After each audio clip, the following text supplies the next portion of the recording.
We were jumping from set to set. I don't remember my years from 21 to 28. I was just living out of suitcases, shooting this South film, this Hindi film, this film, constantly shooting. You can't enjoy the moment then because you're only interested in taking an image or a picture of the moment. And I hate having that having to whip out my phone and take a picture of everything. But at the end of the day, it's necessary. That's what people are watching. And as an actor, you have to be out there and advertise yourself, and social media is the place to do it.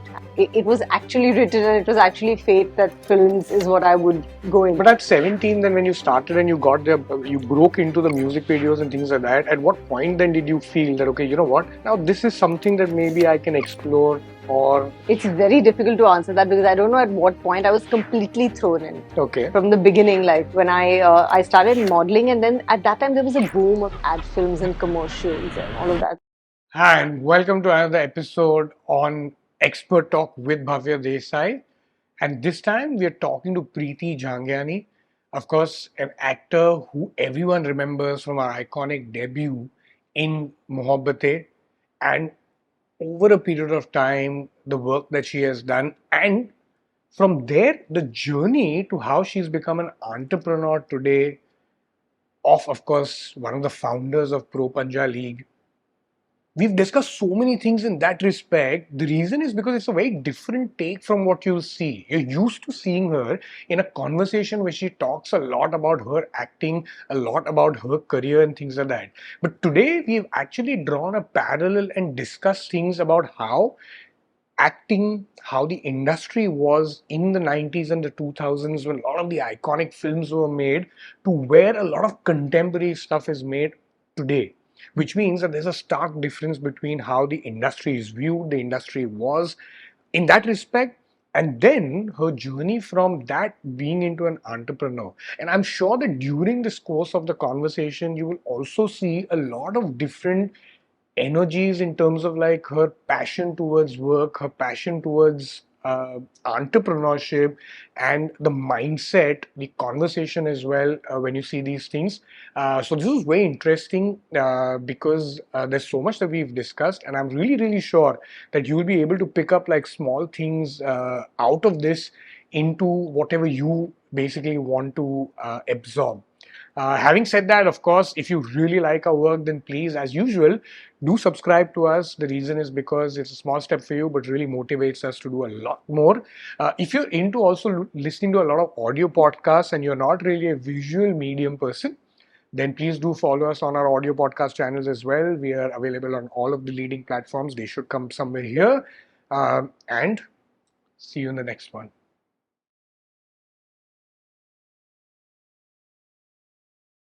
Hi, Preeti, and welcome to Expert Talk with Bhavya Desai. Thank you, Bhavya. It feels good to be here. Thank you so much. Really excited about the conversation today. The reason is because I mean, I'm an 80s kid as well, a little bit on the mid side of the 80s and things of that.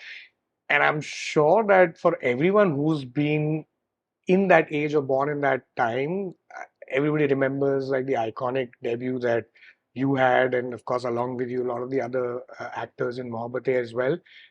So that's why I thought it was a great time to actually draw a parallel in terms of trying to understand how the industry has been was like really interesting like about a decade or two back as compared to where it is today. And then of course there's so much more that I actually want to discuss as well. So just welcome once again. And if Thank there's you. anything that you would like to say, then we can just quickly fire off. Anything that I'd like to say, I don't know. I think I'll let you ask the questions. And you're asking me about the industry. I'm not an industry kid at all. I'm born and brought up in Mumbai, Yes. but I knew nothing of film. Nor did I want to act in film. I never thought I will ever act in film. It was not a passion, a dream. Absolutely not. I was just a regular Bombay kid with no idea what I want to do, like many other teens. Right. But I got introduced to acting and music videos and modeling very young. Okay. I was only 17 when I did my first music video. Understand. So yeah, for me, it's all been. I think it's actually for me fate. Okay. It was actually written and it was actually fate that films is what I would go into. But at 17, then when you started and you got there, you broke into the music videos and things like that. At what point then did you feel that, okay, you know what? Now this is something that maybe I can explore, or It's very difficult to answer that because I don't know at what point I was completely thrown in okay. from the beginning. Like when I started modeling, and then at that time there was a boom of ad films and commercials and all of that. So all I remember, from I there was a in college they were looking for a fresh face for this ad for Colgate gel. I So understand. they were distributing pamphlets. Ki you come for that, and we wanted to bunk college. Hmm.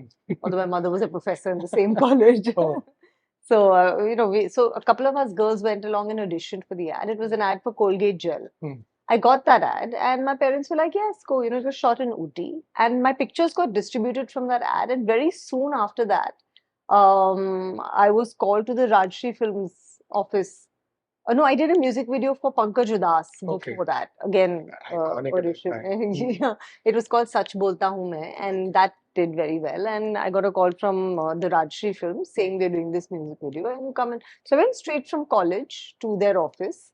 No makeup, no nothing, no idea. But I guess when you're 16, 17, you're happy to, there's Right. no need for any of that. And I just kind of got that. And my dad used to come along with me for shoots, and they kind of saw my dad and they said, "नहीं आप ही इसके father बनो." Hmm. So my dad played my dad in that Wow. video. Okay. They're like a family house, and it was like a family. Hmm.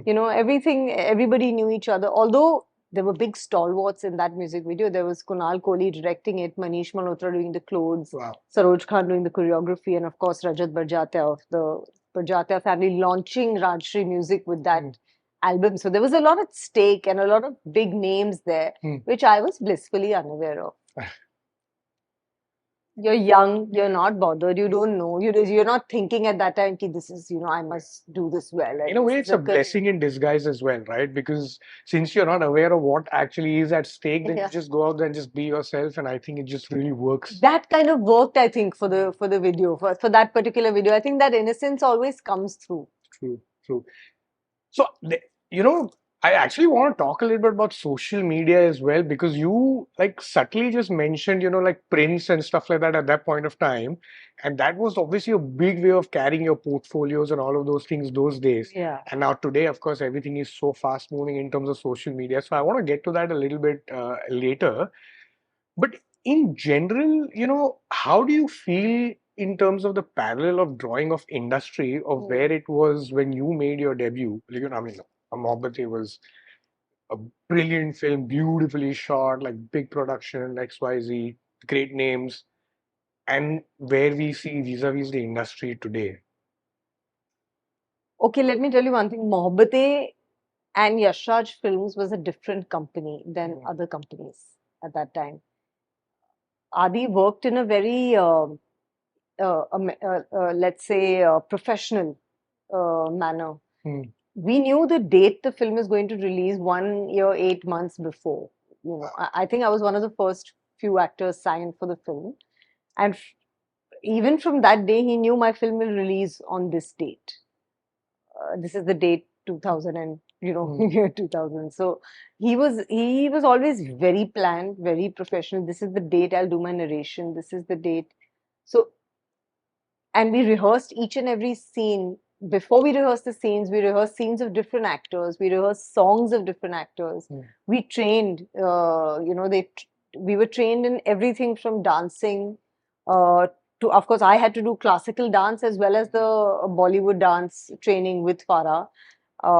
Then diction with Vidur, who's very popular in the industry. Then we had Barry John was flown down to train us for 15 days. So, and we had each done our lines and our scenes at least 100 times before. Once you were on set, everybody knew everything. There was not one dialogue going to be added or anything going to be removed. We knew what we we're going to shoot, where we we're going to be standing, how we we're going to shoot it. Everything was rehearsed. Everything was rehearsed. So after that, when I did other films, I was just going to ask that. It was chaos. It was It difficult. was quite a chaos. I mean, the lines are written on the sets. It was that era exactly. The lines were written on the sets, so they were given to you. Or not many films I did had scripts even. They're just Right. like a one-liner that was, or like maybe a half an hour was the longest narration I got Right. of the entire script. Adi's narration was 4.5 hours. Mm. Mm, But but then do you think that I mean, because that was the first taste of what you got, and because it was so meticulously yeah. planned, because that's the type of the person he is. Yes. In comparison, generally the industry functions a lot in a more chaotic manner where it's always on the fly. It's like, okay, let's do this, let's do that. Do you think that's the way it is usually? That's the way it was. Okay, I don't think anymore. okay, Not anymore. I recently did a show called Kafas. okay. Um, I was given everything beforehand. We had proper look tests about how the character should be, what the character would feel, what she would, how she would present herself, how she would carry, what is her backstory, the way it should be done. Mm, So you are able to get into the character much better. mm, I don't like. I did a lot of, I did a lot of films. Like I did a film called Wah Tera Kya Kehna, okay. which did very well and had great songs, and I had a great time shooting it with Govinda and Ravina. So films like that were just written on the sets, and the story was going in a particular way Mm, and then went another way, right. things like that. So, uh, but not dissing any films or filmmaker I did, any filmmaker or films I did, because I thoroughly enjoyed Right. most of them and all of them, in fact. So, but it was chaotic. It was. There's But no question about it. A lot of the films, the scenes were given like I was like, where is the dialogue design? I need to learn it. And if you give it to Govinda last minute, he'll do it because he's brilliant. You don't give it to me yeah. last minute. Right. I've just entered it. I wouldn't But be able to do. are you that type of an actor? Would you say that who really would prep a lot and still preps a lot as compared to just being like you give an example of Govinda, who's naturally just talented. Whether he's dancing, whether he's whatever. Then everybody has their own style, Yeah, has their own. yeah. Are you that type of a actor? You'd say that someone who preps really hard, or was it a lot because of the experience that you had with Mohabbat? I wouldn't say I prep a lot. Okay, I I feel that a lot of my acting is instinctive. okay, And I like to keep it natural. Sometimes I feel if you rehearse too much for something, it just comes out very mechanical mm, and doesn't come out right. So I don't like to rehearse my lines too much. Yes, if you don't know, you need to know your lines back, but I don't like to rehearse exactly how I'll do it on camera beforehand. mm, Um, One thing I learned from Mohabbat and Adi was if you don't know your lines pat, mm, it's going to be very difficult for you to concentrate on your actual character and right. acting. So lines, yes, you need to rehearse beforehand and know pat. But I feel that the actual emotion that you're going to bring out, like, you can't bring out again and again. I understand. It just happens at the So spur of the moment. yes, so I would not call myself a very rehearsed. I wouldn't like to. I usually don't like to rehearse too much. I understand. But as such, I think I'm completely a director's actor. I will do what the director says. I understand. Okay. Now, do you think that जो aura होती थी पहले, from whether it's in the sets or whether it is while acting or in the production XYZ, वो काफी अलग होती थी as compared to जो अभी के जैसे newer projects में Production? yes, production wise, the magnanimity of it and things like that. I would say there was a lot of wastage earlier, which is not there now in the production, in the way. And with the coming in of newer directors, their thought process is very different, and they realize that the audience is looking for a story. And now they're not looking at your elaborate set only or at your. So it's not so much about, it's more about what's important for the story and the character. Right. And I think production also reflects that. There's a lot more, I think, with the young minds coming in, have really changed everything quite a lot. Right. It's not just कि ये चलता है तो यही करते हैं. Like, this is what works. So let's do big castles and big mahals, and they must live in that mahal. Or so this, I think, more now everything is more according to what the story demands or what the character demands. I mean, In content terms is of content is king. right. Actually, it was always king. Right. Right. It was always king, but that the thought process was not there. Everybody was doing what was running or what was the done thing. And really, that thought was even actors were chosen on that basis ki ye chal raha hai to isko lenge. Not that, oh, will it really suit my character? Or should I casting against the grain? That was out of the question. Right. With me, that's happened a lot. Yeah. I don't know about anybody else, but at that time, nobody could see me in any other. And I must tell you that I'd never even worn a salwar suit before my first Rajshri video. Right. Right. I didn't own salwar suits. I didn't know. Wow. So but nobody could see me in even pants. Like I remember I did a song in a film. It was a rain song and it was a slightly sexy song, if you can call it that, where I, did this to my dupatta and that to my sari dupatta. I received so much hate mail for that, so much backlash. Wow. And that was one of the few, like, kind of, let's say, hotter songs than usual that I would do. Right. The audience didn't like take to it at all. Do you feel that in that case that happens even now a lot as well? Sometimes you do get typecasted into your roles, and then probably you build a fan base, and then I think it's very different now. Not at all. I think Is it? they don't typecast you because, even if you have like a softer, innocent, or a sweeter kind of image, right. even then, if the role is right and you're directed well, I think,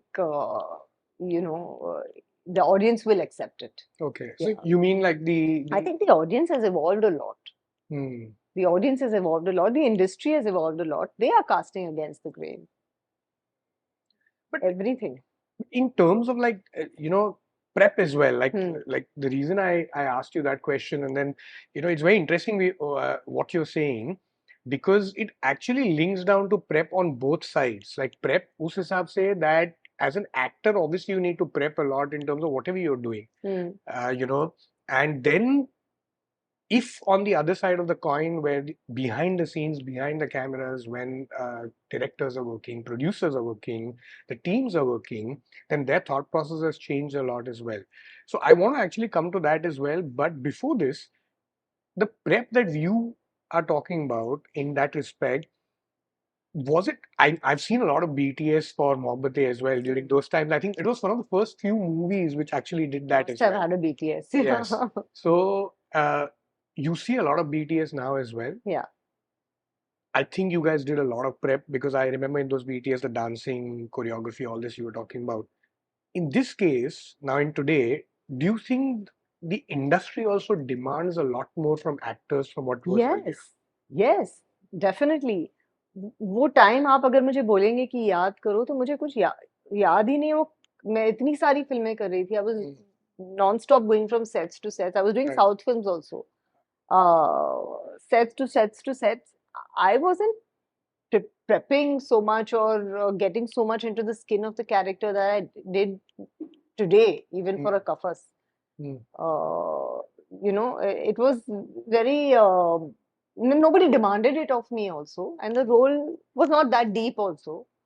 A large part of my initial career after Mohabbatein was in roles like that, and I'm not afraid or ashamed to admit it, because that's the way it was at that time. Right. We were jumping from set to set. I don't remember my years from 21 to 28. I was just living out of suitcases, shooting this South film, this Hindi film, this film, this film, constantly shooting. It was difficult. I mean, I was no Amir Khan who's getting into one character and just being like, it wasn't like that at all. Right. It wasn't, and it's true. That's the way it was at that time. But in terms of prepping still, and of course the demand of the character as well, how do you think the newcomers have it of today? Like from what you were the newcomer at that point of time to where it has actually landed? Yeah. See, I was very fortunate. Otherwise, I would be completely without training. Right. And I had Mohabbatein to train me, right, and to teach me a little bit about how you must approach a character. That how was Kiran's character? What has she seen in life? What has made her the way she is? At least I had that. Right. Otherwise, I would have had, I would just have been thrown into it. See, Right. no acting school or no acting prep or no preparation. I would have learned whatever I've learned on the job. I've seen my films and I did do that. I did see my films and see that though this is not working or this is not looking good for the character or this is not I did do that. I did used to see my, a lot of people say we don't look at our films, but I did see my films to see what was working and what was not working. Right. And not in terms of camera angles. I'm talking about more about how an actor works or how a character Right. looks. Right. And yes, I used to watch a lot of foreign films as well. So I do feel I had a certain a natural instinct to be able to perform. वो था मैंने stage पे school में काफी royal Padamsee और Perl Padamsee के साथ place किए थे so I had that instinct and that to act and to perform. But a trained actor is different. And a person who pursues acting with a training. So the Right. newcomers nowadays, they come with a lot of training. They come with a lot of prep. So it was very different But where I is it- came from and everything I learned on the job. But today, the newcomers don't have that opportunity or that chance. Right. They come with they're already very well equipped in terms of the prep everything. that they want. Yeah. Everything. Yeah, because if you just look at, for example, dance itself as well, Yeah. you know, now a stark difference of what you would see earlier because the steps were a lot limited, and then what you see now, Yeah. everybody's an amazing dancer because they work really, really hard, right? Dancing is something, I mean, again, I had to play the role of a classical dancer without having danced a day in my life. A day. Right. So it was very brave, I think, of Adi and Yashraj Films to offer me that role. But I had to work, pardon my language, my ass off for it. I had to work. I used to wake up at 6 o'clock every day and train till 8 o'clock with my Guruji in Bharatnatyam, Kathak, and folk dance, and then go in the evening and train with Farah for Bollywood dance. So, and I did that every single day for 8 months. Wow. Tarun Mansukani was the assistant director at that time, and he used to come and shoot me every day at home. Wow. Every day, his job was to come and shoot me every single day to see how much progress I had made every single day. Do you think actors from today have a similar level of enthusiasm and patience and grit as earlier? For example, 8 months. I know I've seen a lot of transformation in terms of like physique, body, and stuff like that, where actors have really transformed to get into shape, to get into. But 8 months to do this, like day in and day out, the 6 to 8 hours is a lot. And not just that. After that, I was going straight to the Yashraj office to train for acting and all the other things, do scenes. I wouldn't call myself a very I don't know. Maybe it's different. I was patient. I've always been very patient. In fact, I think my patience levels are more than anybody else. But this is not patience. I think this is a willingness to work hard, which I think the youth of today don't have. And I don't say that from just an actor point of view. I say that from an entrepreneur point of view also. We see young people every day. We have them in our office. We have them working for us. We have them working around us. So that willingness to work hard is missing. The instant success, instant money is what everybody wants. And that is not true of anything or any profession. Absolutely. I don't know why we were ready to do that or had that or didn't question that. I don't ever remember questioning or saying, why do I have to do this? Why do I don't want to kill myself? Why should I? Especially since I didn't realize the enormity of what I was doing at that time. I didn't realize how huge a film it is. And, I realized that over time while as we were working on the film. But initially when I went to meet Adi with my dad, it was just something else I'm going to, go and have fun doing. It was not, and it wasn't even such a thought out decision. That is this what I want to do with my life. It was not at all my journey is very different from any other person. Understand. It came very gradually to me that, oh, this is the career I want to make. Understand, yeah. But was it because you also said, right, like for example, in the beginning when you started off in modeling, then slowly you started into the music videos and then like it kind of progressed on to acting. So you feel uske wajah se hai because sometimes when it's just taking the natural course and shape, तो आपको लगता है कि ठीक है, चल रहा है. I mean, it's good. Yeah. Let me just explore this as well. Would you think that might be the reason? Yes, the reason for working hard. No, The not reason working for hard, for not realizing the magnanimity yes, of the projects and stuff like that, you know? bilkul, that was the reason. That, not uh, pushing myself at that stage. Mm. This was the reason because I was just having fun and going along, as I was. A lot of that is still there in my personality. Okay. It also depends on the kind of personality you have. Absolutely. I am easygoing, and I do take a lot of things casually, Mm. but not, I feel, where work is concerned. Of course. Not where work is concerned. I've never been like that. Mm. If I've been given a job, whether it was in school, college, or I like to do it Mm. with my complete attention. Understand. So not in that sense, but in terms of life, I like to, I don't hold too many grudges with people. Or if somebody says something to me, I won't feel really bad Mm. about it. In naturally, that's the kind of person I am. Understand. I take things casually. Yeah, that's great. I mean, I think it's a Yeah. good trait in terms of personality as well, because Yes. it can be a lot more calming as well. Yes. You know, you mentioned that you've obviously done a lot of South films as well. I've seen like Telugu and Tamil films as well. You've done. Can you draw a work ethic differentiation between where Bollywood is and where those industries Yes, I can draw what work are? ethic. The actor would biggest. I'll give you the example. Mr. Mohan Babu is a huge actor at that time. He was huge, biggest actor. Switzerland. We were shooting a song. He wanted me to be ready by 6 a.m. So which I had to wake up at 4 a.m. because I had to do makeup and hair and everything. He was up at 4 a.m.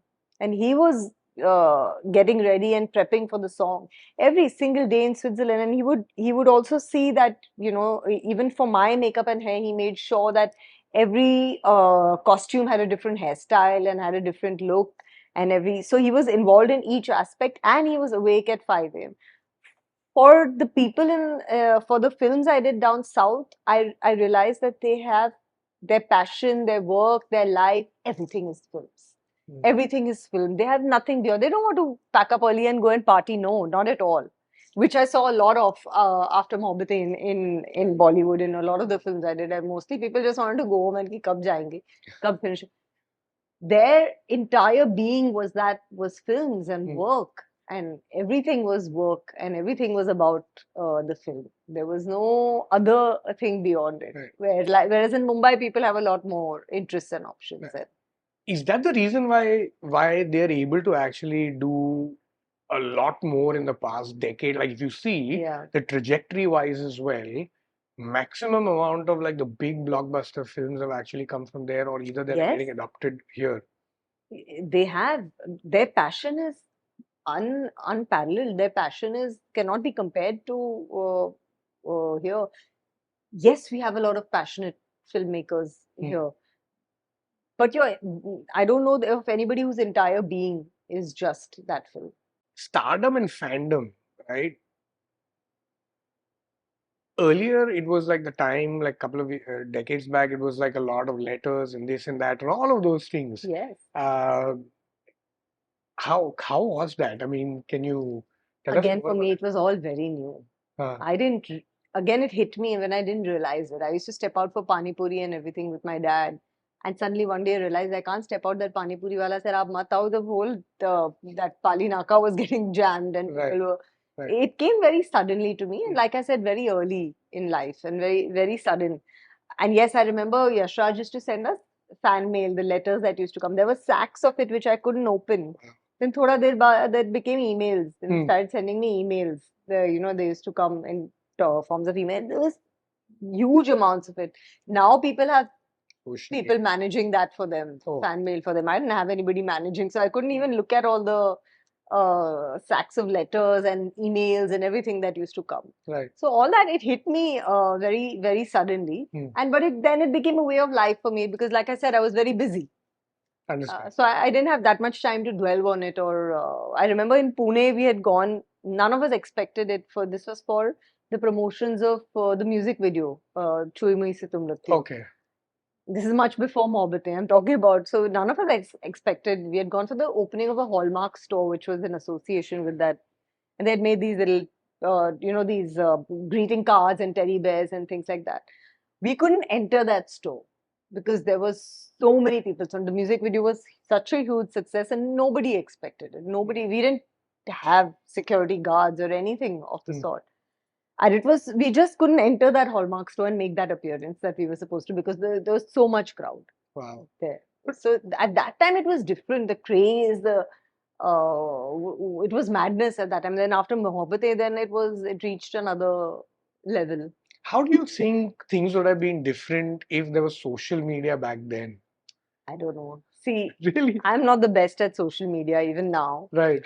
But in general, from an access point of view, I think it would have been amazing for the fans. And I think hardly any fan star interaction used to be there. Fans would just, they would expect not to be answered or not, but now it's very different. Right. At least there can be an interaction you can speak to your fans, you can interact with them, you can find out what they like, what they don't like, things like that. But at that time I think there was hardly any interaction. There was just stuff that the fans could write to you, and I don't know how many stars would read it. But do you think that's also the reason why the aura and the fandom and the craze was much more there? Much more, right? Because at that point of time, you'd possibly just have like options of 1 or 2 television channels where you could possibly make an appearance, talk. Yes, it's true. The craze and everything at that time was much more. Right. Then I don't see anybody. Of course, there are some of the bigger stars, but not many people get that kind of craze or attention.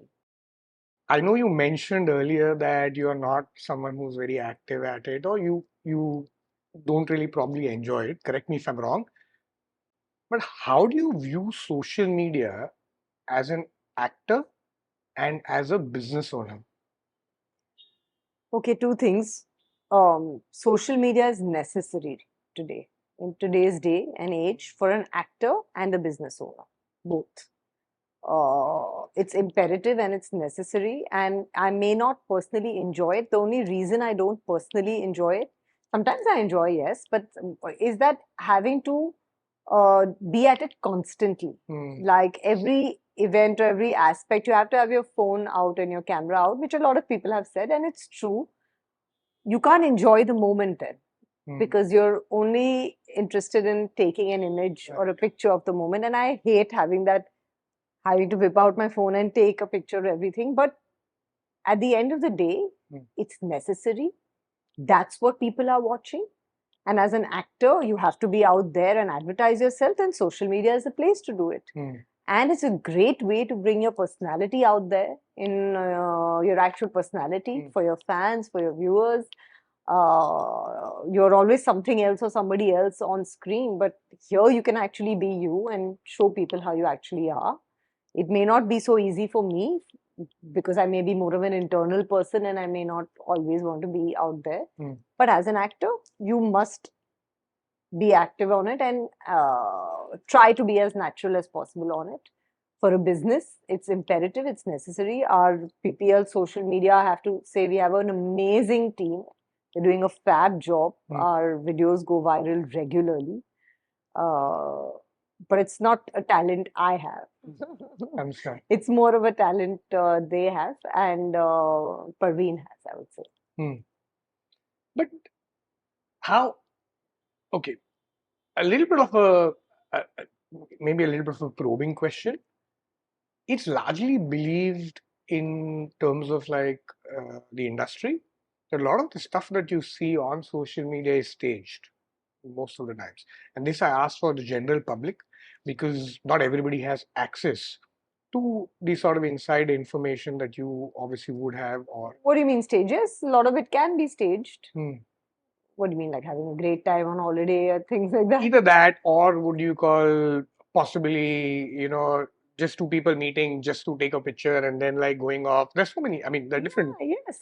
A lot of it is, see, social media is a tool today. It's an advertising tool. It's a it's an advertising tool. You're actually advertising yourself or your business or everything. So a lot of it is staged, yes. Right. No, I don't mean as a business owner. I mean Yeah. more in terms of acting, because I think as a business owner, there's a lot more at stake. So you are still, I mean, maybe as an actor also it could be. Yeah, it's a lot at stake as an actor also today. Yes, a lot of it is staged. Yeah.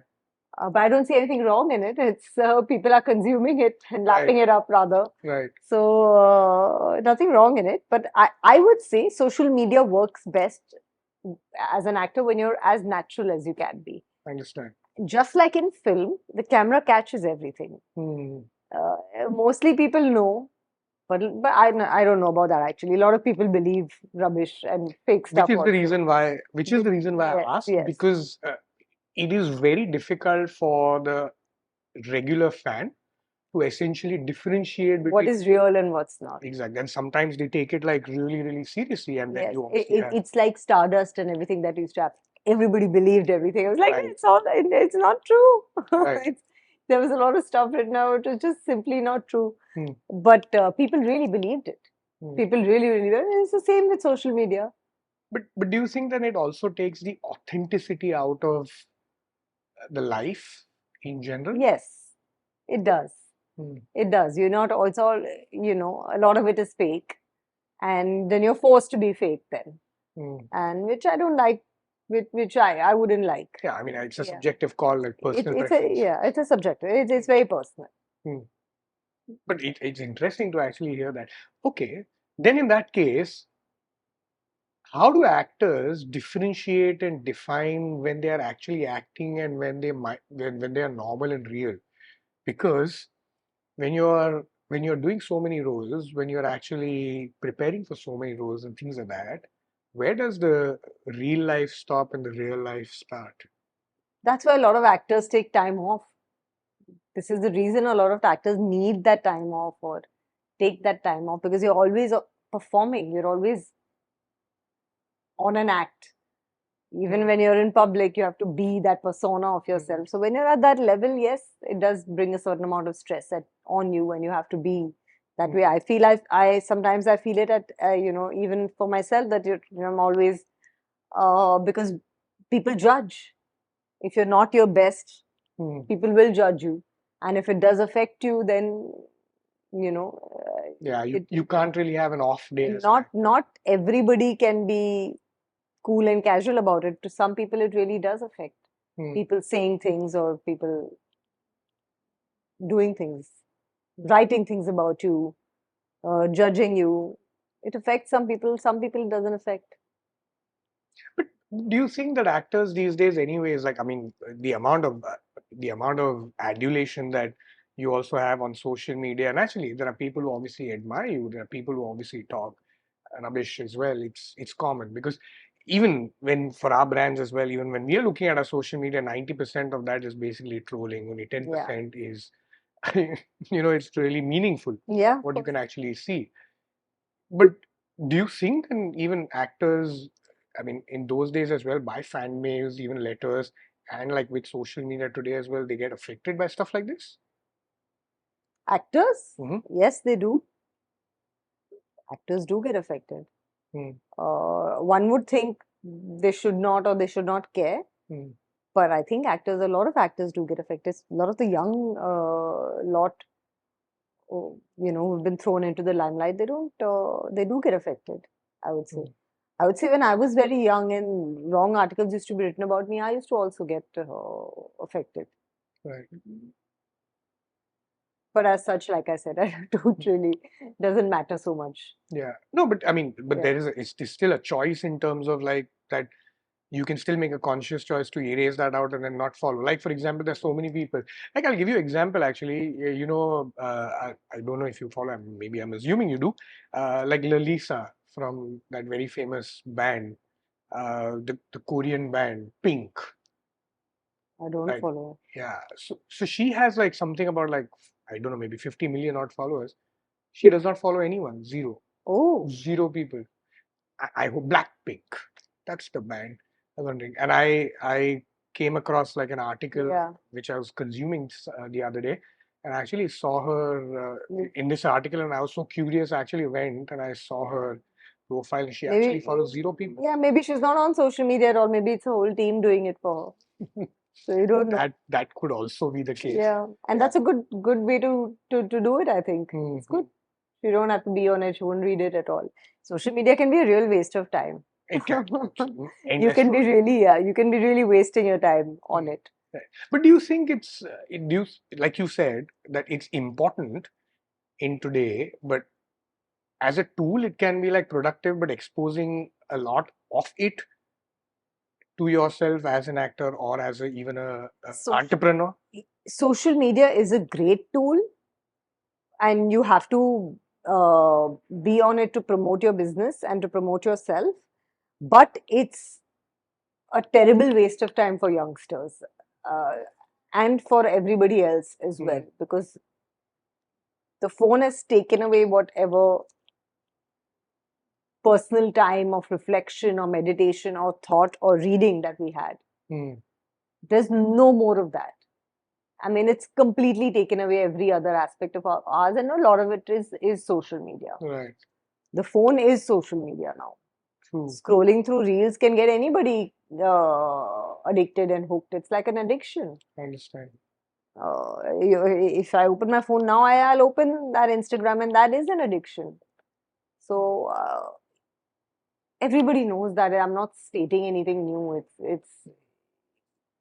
And it bothers me. Yeah, I do consume it. I wouldn't say I don't, and it does bother me at times that it's too much, and I am at times fed up. You know, I don't want to look at that social media anymore because I'm fed up, because I want to do different things. You said retrospect and reflection. How often you think you did it as an actor when you were really active? What? Retrospect? Reflect. I have always been a thinker. I did retrospect. I did reflect a lot at every stage. Is there anything that you would have done differently? Yes, like everybody else, there are things that I would have done differently in my career, in my journey as an entrepreneur, and everything, for sure. I mean, I don't think anybody can say they don't have any regrets. But I would say my life has been blessed. It's a fairy tale, so I can't sit here and tell you that, oh yes, I had some regrets, because I can't say that. I've had a fantastic innings both as an actor and I can't say that at any point. Of course, in everybody's life there have been times when they felt down and out and upset about things, but that's if you tell me to retrospect and sit back and think now, I can't say that, oh, I've had regrets and I should have done things. It would be completely untrue, because everything came. My whole acting career has come to me on a platter. It's not come out of any extreme struggle or I would say working and struggle came only later, when I was out of it. I understand. No, the reason I ask is in my business, not actually in my acting career. Right. So, but in reflection and retrospect as well. So, when I say, of course, I understand completely. I mean, in the journey of every person, I wouldn't even say even an actor or even an entrepreneur, there naturally are some parts where you feel that, okay, yeah, you know what, we could have done this a little bit differently, then it would have actually culminated into probably something else. Yeah. So that is what more I was referring to. Yeah. Even as an entrepreneur, like you just mentioned, that I've learned to communicate better, if you can say. That could be a regret if you really probe. What I was not when I was younger is a great communicator. So I would say, like, relationships, I wouldn't I would always wait for somebody, to call me if they need me, but that's not the way relationships work. You need to be in touch with people, and you need to be more open and more communicative and more out there, and going out and mingling more. It's a part of any business, not just acting. Yes. Being there, being inside, communicating with people, talking to people, that's a part of any business. And then you only learn that when you're older. Absolutely. So, interacting, going for places where you might meet like-minded people, or that's why people have communities and business communities and YPOs and things like that, because you have to interact and hobnob to grow your business. Got it. Entourages. Hmm. तभी काफी बड़े बड़े entourage होते थे अभी की तरह जैसे अभी I think what I understand is कि now actors come like bigger ones, they come with like 20 25 people. It's much more now, I think. It's more professional now. I think the actor has a separate person for every aspect of his life. Hmm. And he needs that. He or she needs that if he's at that level of acting. Hmm. Much like in Hollywood, you have your trainer, you have your chef, because you need that. You have your person looking after your needs. You have, you have your stylist, you have your hairdresser, you have see, we used to have hair, makeup, and one boy who used to give us our tea, coffee. Right. That was our entourage. But now I think it's just a lot more professional. So I don't know if I wouldn't say it's not required. Okay. It's a lot more professional, and these are the things required for you to go on ahead. You want to concentrate on your role and your character, and you need these. But you don't need an entourage of 20 people. Yeah, because I mean, see, I'll tell you, I'll give you a context of why I'm Yeah. asking that, okay? Because मेरे हिसाब से fundamentals of what you want to do as an actor, Yeah. वो change नहीं होते. Hmm. Like even whether you take like 60s, 70s, 80s, 90s, 2024, Yeah. or even maybe 10, 12, 15 years beyond, couple of decades. Fundamentals जो आपको चाहिए, वो fundamentals तभी भी शायद same ही थे, अभी भी शायद same ही होने चाहिए. But there were massive, huge stars back then also. There are great stars even now also. No disrespect to anybody from then on, even now. But for some reason, like Ajkal, when you see even videos and things like that, when you go to meet people as well, before them there'll be like 15 people who will come in. They'll be like this, that, this, that. I mean, See, let me talk personally. yeah, of course, I absolutely. don't know if it's right or it's wrong, what used to happen, what Hmm. does happen now. Personally, I have never liked having somebody hanging around. I used to find it really, because I was not from that world at all. Right. So I used to hate having that voice. I said, I don't want him standing there all around, he's just suddenly bringing that juice to me or that. Hmm.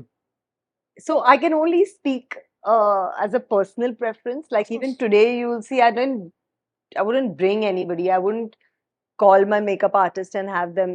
And I did this very early in my career. Even when I used to go for my shows and events and everything, I would take one person with me whom I required to, because I wouldn't like that many people around. So it's also for me, it's a personal preference.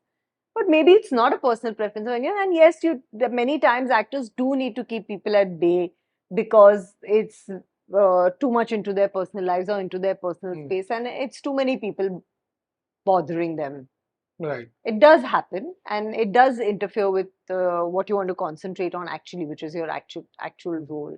So I don't want to say if it's good or bad, or if it's, sometimes it's required, but many people do make a mockery of it by having too many people around. ऐसा, is it like that today's day is also a lot of shosha you need Showbazi ki industry hai abhi now.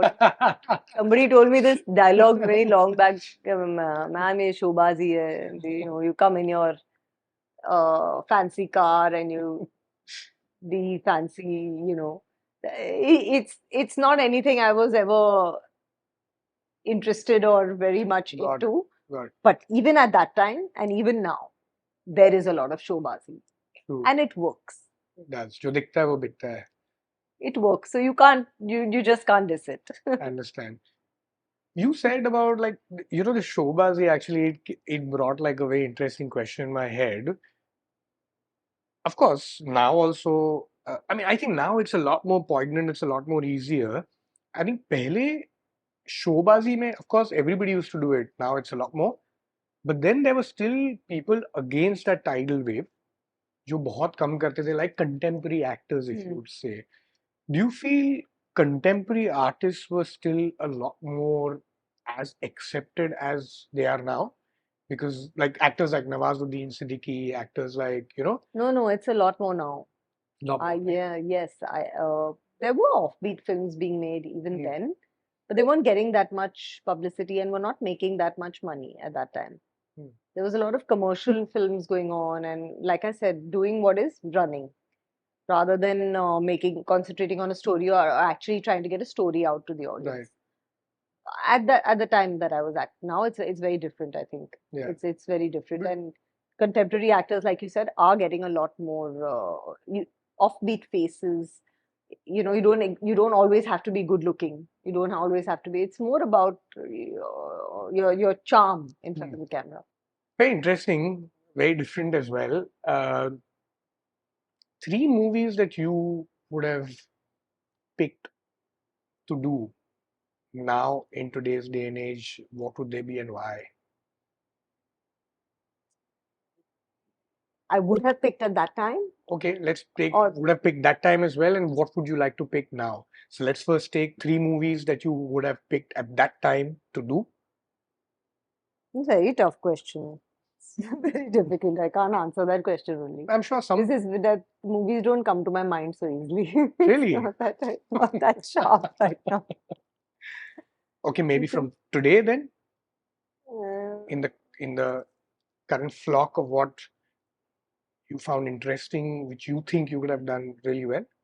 like I love Mrs. Chatterjee versus Norway. I love biopics or real life stories, true life stories. So a role like that, or actually I'll tell you, I liked a film like Crew also. I like I like Entertaining. that kind of, yeah. I like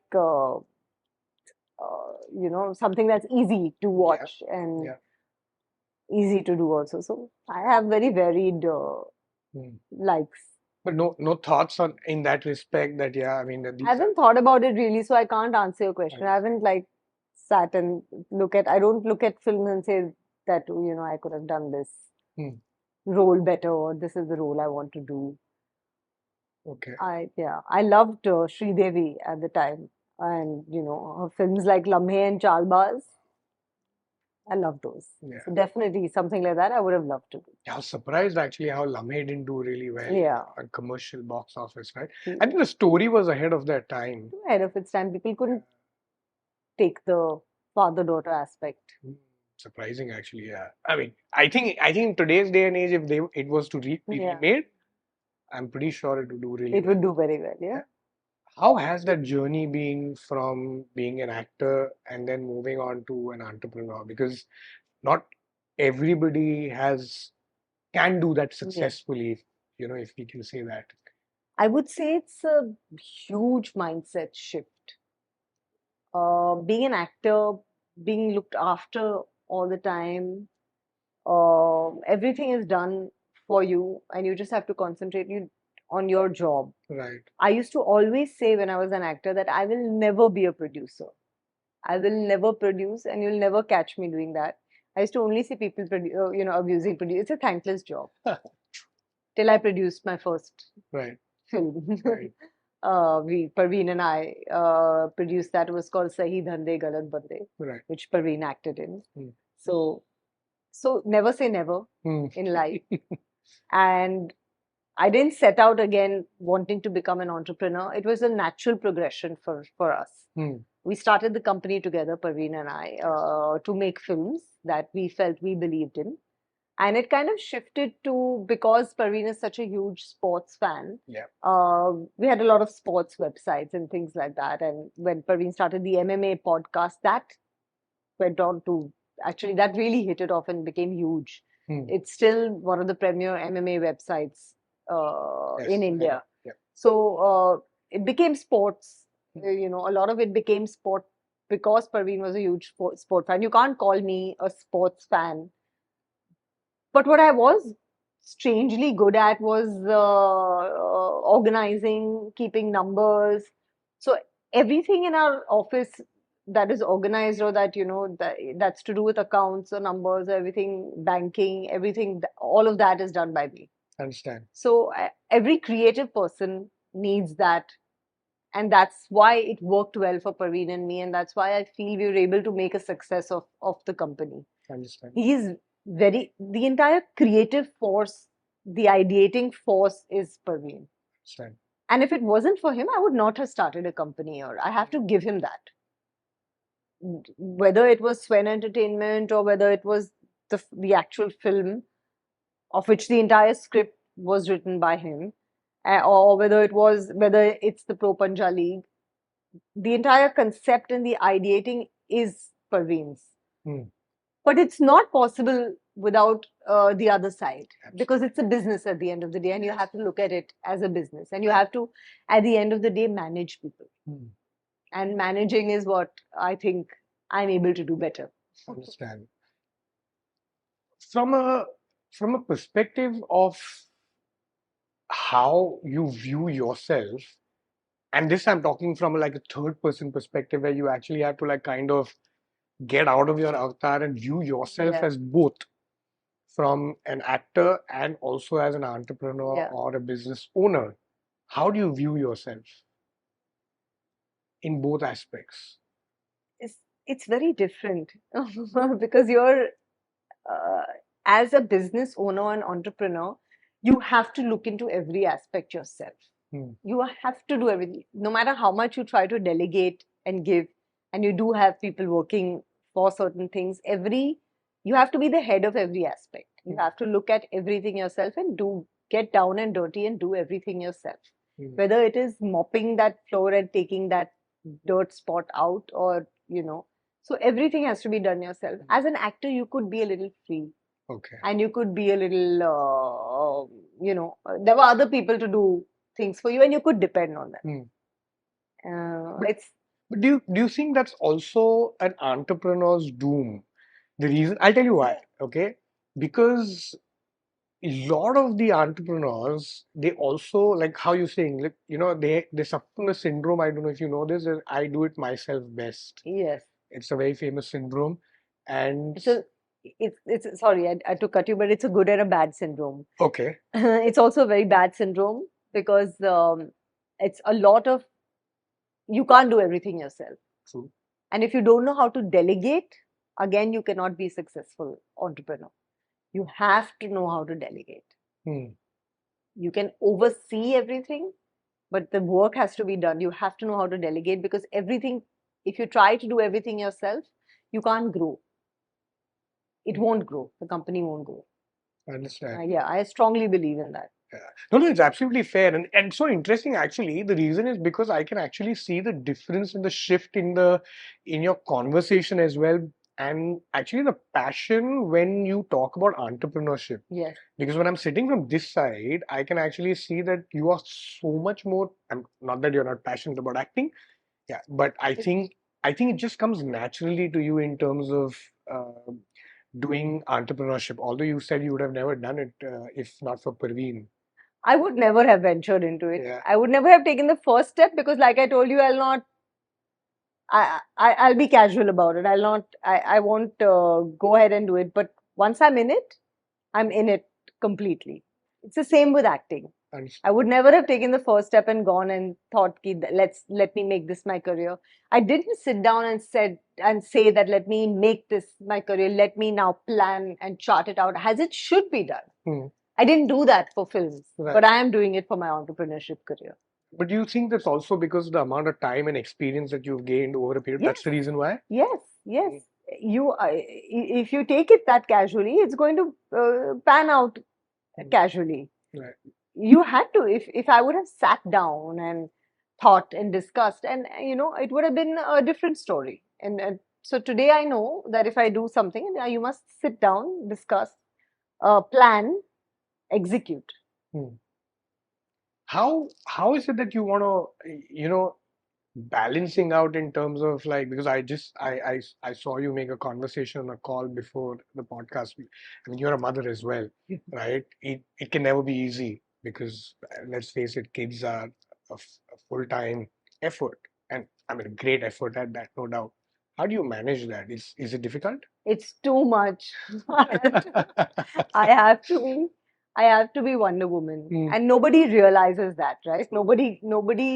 It's the normal story. Nobody really gets it, how much I have to do in a day.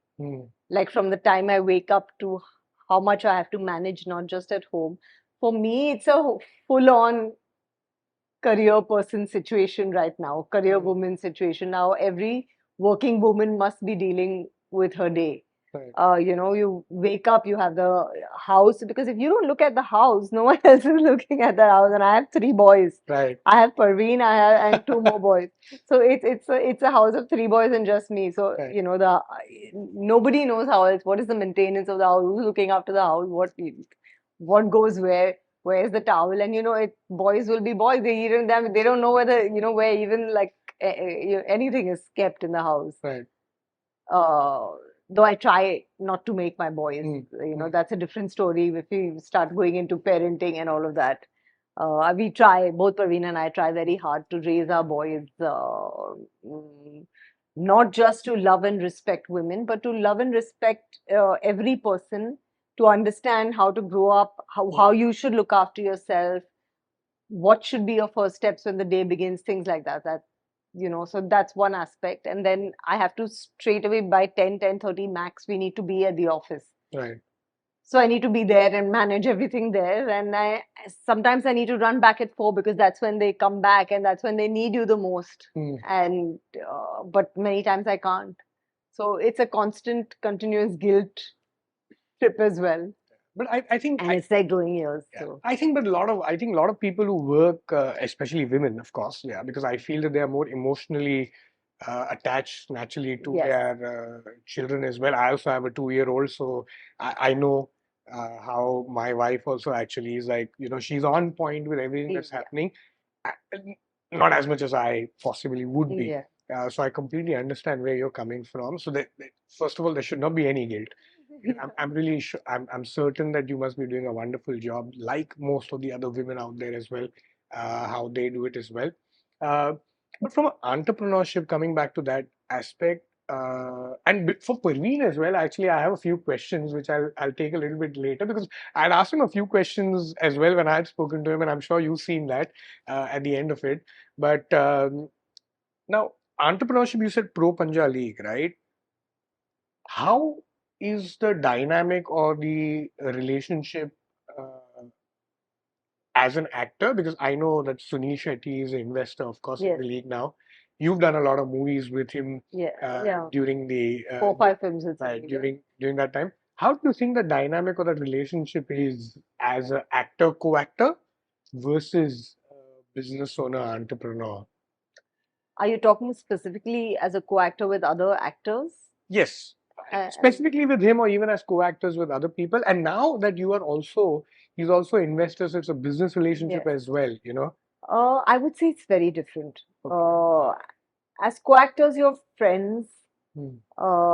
Now also we are friends, but I would say Sunil is a very fantastic and a sharp businessman, and I feel very happy to have him on board, a person like him on board for Pro Panjali, because he is not only an investor, but he's also driving it from his end.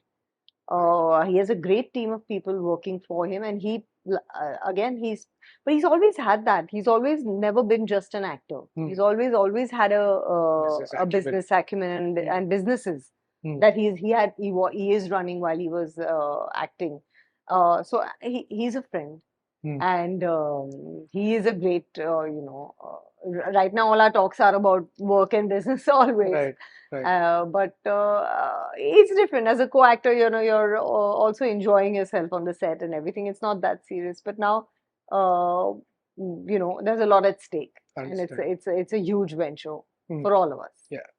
Do you feel that it, like you say, it's a huge venture, and I know, whenever you, I mean, as an entrepreneur, I mean, I think for the last part of like I've been in this industry for almost 15, 20 years actually now, and large part of that 10, 12 years I've like led companies.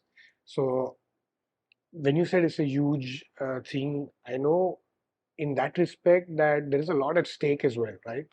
What sort of pressure do you think that puts on entrepreneurs? I would say the first season of Pro Panjali changed our DNA. Different. We are different people. Right. We are different people. It was that hard and there was that much pressure. Yeah. It was very difficult. A lot of people warned us against going into a league, a sport league. But I think both Parveen and I were very convinced about the sport. And genuinely believe, we still believe the sport has the potential to make it huge in India. Absolutely.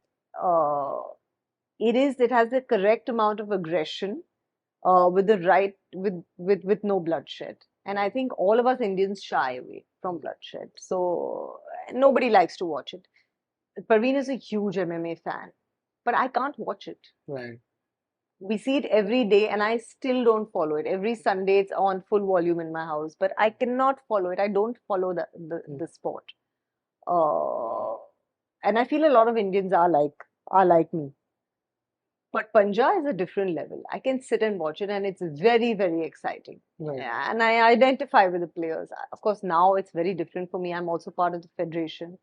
I'm the president of the national federation, so I'm now into the sport more than anybody else. So I can't speak now about how passionately I'm involved about, and compare myself to any other person. Right. But I see that it can be huge in India. And I think India has it stands on the cusp right now. We can be the superpower in this sport.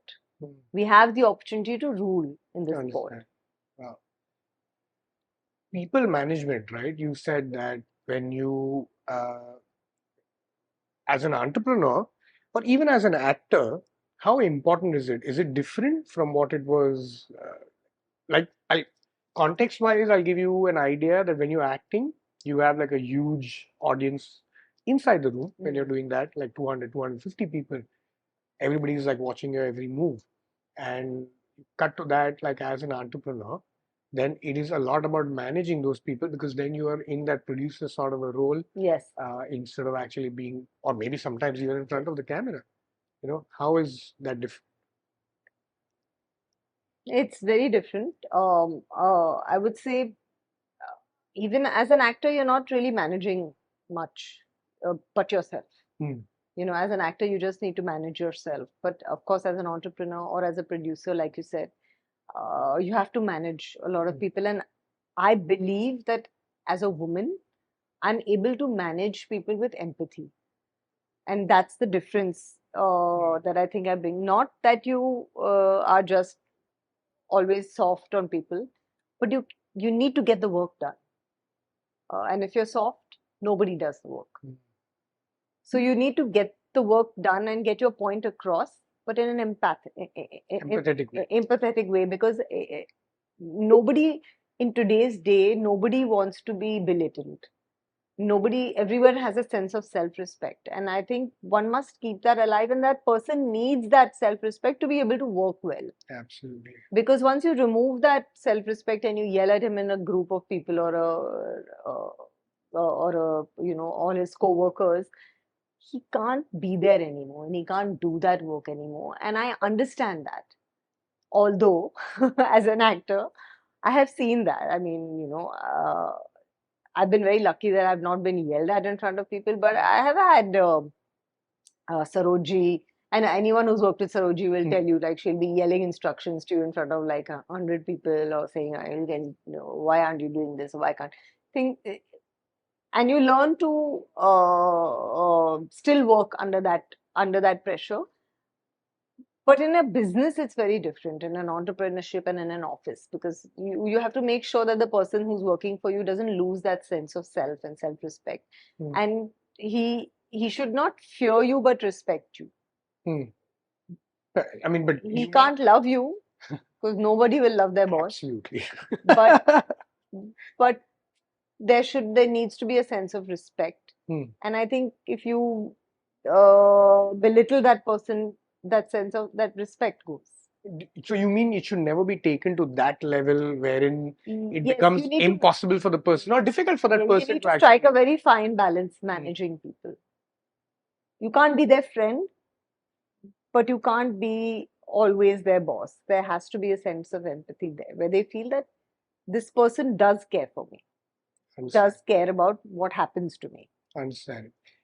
Is it a lot different when you're also talking to people, especially like, say, for example, Pro Panja League, where you are obviously meeting a lot more people who are from smaller cities, smaller whatever places who might not be exposed to the same level of um, exposure that probably the tier A cities will be. So, does a very much better empathetic or people management skills come into that picture much more? Yes, I do. In PPL, of course, you do interact with all kinds of people from all Backgrounds, eh? backgrounds, and we have a farmer, and we have a one of our athletes is a farmer, one of our athletes is a gym trainer, one of our athletes is a lady in the police, and so yes, you deal with a lot of people, but it's different. The athletes are not somebody who work for me. For them, I want to empower them. Hmm. So you're dealing with them in a different kind of way, but you still want to instill a sense of discipline, which as yet is lacking in sport. Hmm. So again, that's a different kind of management. Understand. I've kind of gone into the federation side right Yes, now, so it's all understand. different for me. The PPL is a professional venture, and the federation is a non-profit. Yes, So and it there we really need to look after the athletes in many ways, understand. but instill a sense of discipline and loyalty in them. Okay, Parveen, like you said that I mean, you said that you guys have worked really hard, and when he was here, I did ask him what is it like to work with, your better half. I think it's only fair that you also get That chance question. chance to put your perspective. See, it's we are together constantly, right? Mm. Whether it's at home or in the office. But I think somehow we manage to keep it very at home. We speak more about stuff at home, and at office we keep it Professional. more. We can't keep it professional, but we are sitting across each other. But but we can discuss more about work, which is why we make it a point to go to the office regularly and on time, because work can be done only at the office. And like we were mentioning, like we were speaking about before, that work from home is a non-concept, and it's true because you really can't get any work done at home, and home is more about the kids and their stuff, and about our personal life rather than. So we try to keep that separate. Hmm. Having said that, I would say Parveen has been a great driving force for me. Hmm. In every aspect, he's always pushed me to go out there and do my best, even if it was film and film work, or even recently when I was, thinking about doing a couple of OTT shows and about how I would approach the character. It's very easy to say that Parveen is a much better actor than me. So, and he really pushes me into that method and rehearsal that one must do before, which I didn't give a lot of thought to earlier. Right. Which is this is more the acting side. Even my social media and everything, and even in terms of having me reach my potential as an entrepreneur, he's very encouraging and very. And it's really a unique aspect of his personality to be able to push me always and keep me one step ahead in everything. Right. To put my needs and my thoughts first, which I think is an amazing aspect that he has as a life partner. Yeah. And which has really pushed me and propelled me in every part, whether in every part of my acting, my career. Understand. Be it acting or entrepreneurship. Yeah. But was that a difficult choice to actually decide to do something together in terms of like as an No, it was a entrepreneur? natural progression, like I said, for us. Hmm. At that time, we were still actively acting, both of us. Right. And we started our own production house, our own company, which later we named Swen because it became an all-round entertainment company. Right. So South, West, East, North. Oh, yeah, that's Swen. Interesting. So no, it was not a difficult decision. We never thought about it that way. Ki will we be able to work together and everything. We've, as such, always been quite compatible.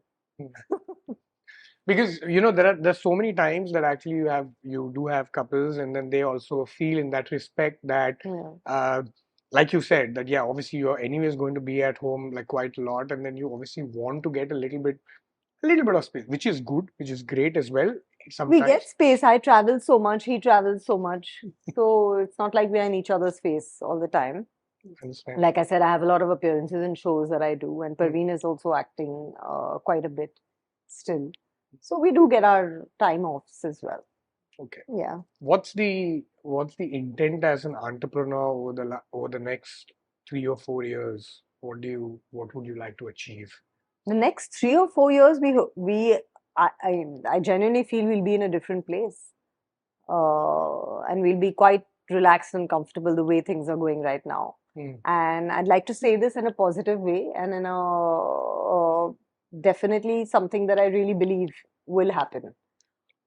Like I said, we really have complete faith in the sport.